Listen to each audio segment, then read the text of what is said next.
السلام علیکم ورحمۃ اللہ۔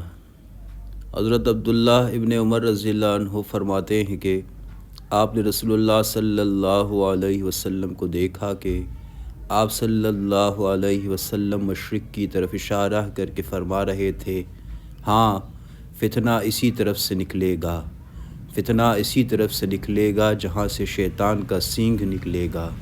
اور آپ صلی اللہ علیہ وسلم نے 3 مرتبہ یہ بات دہرائی۔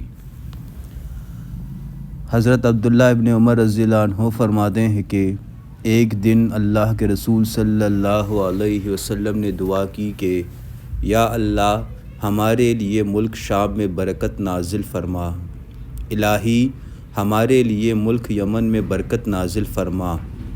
لوگوں نے کہا کہ اللہ کے رسول صلی اللہ علیہ وسلم اور ہمارے نجد عراق کے لیے بھی۔ آپ صلی اللہ علیہ وسلم نے فرمایا کہ اے اللہ ہمارے شام میں ہمارے لیے برکت فرما، اے اللہ ہمارے لیے یمن میں برکت فرما۔ لوگوں نے کہا کہ اے اللہ کے رسول صلی اللہ علیہ وسلم ہمارے نجد عراق کے لیے بھی دعا کریں۔ راوی نے کہا کہ میرا خیال ہے کہ آپ صلی اللہ علیہ وسلم نے تیسری بار فرمایا کہ وہاں زلزلے اور فتنے ہوں گے اور وہیں سے شیطان کا سینگ نکلے گا۔ حضرت عبداللہ ابن عباس رضی اللہ عنہ سے مروی ہے کہ اللہ کے رسول صلی اللہ علیہ وسلم نے دعا مانگی کہ یا اللہ ہمارے سا اور مد میں برکت فرما، الہی ہمارے یمن و شام میں برکت فرما۔ لوگوں میں سے ایک آدمی نے کہا کہ اے اللہ کے نبی صلی اللہ علیہ وسلم ہمارے عراق کے لیے بھی دعا کریں۔ آپ صلی اللہ علیہ وسلم نے فرمایا کہ وہاں سے شیطان کا سینگ نمودار ہوگا اور فتنے ابلیں گے، بلا شبہ جور و جفا مشرق میں ہے۔ حضرت عبداللہ ابن عمر رضی اللہ عنہ فرماتے ہیں کہ آپ نے دیکھا کہ اللہ کے رسول صلی اللہ علیہ وسلم عراق کی طرف اشارہ کر کے فرماتے ہیں کہ خبردار، بے شک فتنہ یہاں سے نمودار ہوگا، خبردار بلا شبہ فتنہ یہاں سے ظاہر ہوگا۔ آپ صلی اللہ علیہ وسلم نے 3 مرتبہ یہ بات دہرائی کہ یہاں سے شیطان کا سینگ نکلے گا۔ حضرت ابو ہریرہ رضی اللہ عنہ فرماتے ہیں کہ اللہ کے رسول صلی اللہ علیہ وسلم نے ارشاد فرمایا کہ کفر کا سرچشمہ مشرق ہے۔ فوائد میں بیان کیا جاتا ہے کہ مشرق سے فتنوں کا ظہور قیامت کی ایک نشانی ہے۔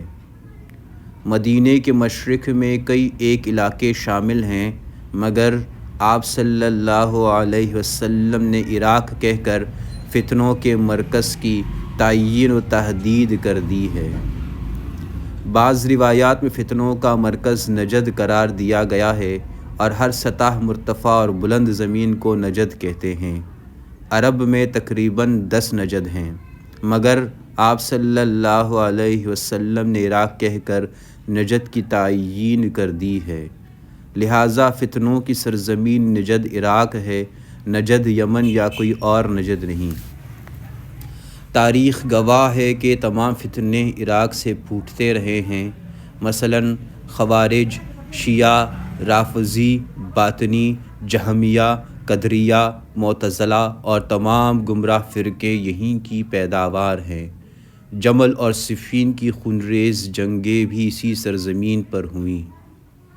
12 صدیوں تک تمام اہل اسلام کا متفقہ فیصلہ یہی رہا کہ نجد قرن شیطان سے مراد عراق ہی کا علاقہ ہے، لیکن 12ویں صدی کے بعد اہل بدعت نے احادیث مذکورہ کا مفہوم بگاڑ کر انہیں محمد ابن عبد الوہاب رحمۃ اللہ علیہ جیسے عظیم مسلح یعنی ریفارمر پر چسپاں کرنا شروع کر دیا، حالانکہ شیخ مذکور کا تعلق نجد عراق سے نہیں بلکہ نجد یمن سے ہے، جس کے لیے نبی کریم صلی اللہ علیہ وسلم نے برکت کی دعا فرمائی ہے۔ علاوہ ازیں شیخ موصوف رحمۃ اللہ علیہ یعنی محمد ابن عبد الوہاب رحمۃ اللہ علیہ نے ساری زندگی محنت کر کے اہل عرب کو مرکز توحید پر جمع کر دیا اور ان کے باہمی اختلافات اور افتراق و انتشار کو اتفاق و اتحاد میں بدل دیا۔ بحوالہ فجزا اللہ احسن الجزا۔ اسی جگہ میں سالم ابن عبداللہ ابن عمر رضی اللہ عنہ کا ایک فیصلہ بیان کیا گیا ہے کہ اے عراق کے رہنے والوں، تم چھوٹے چھوٹے مسائل کس قدر دریافت کرتے ہو اور کبائر کا ارتکاب کرتے ہو۔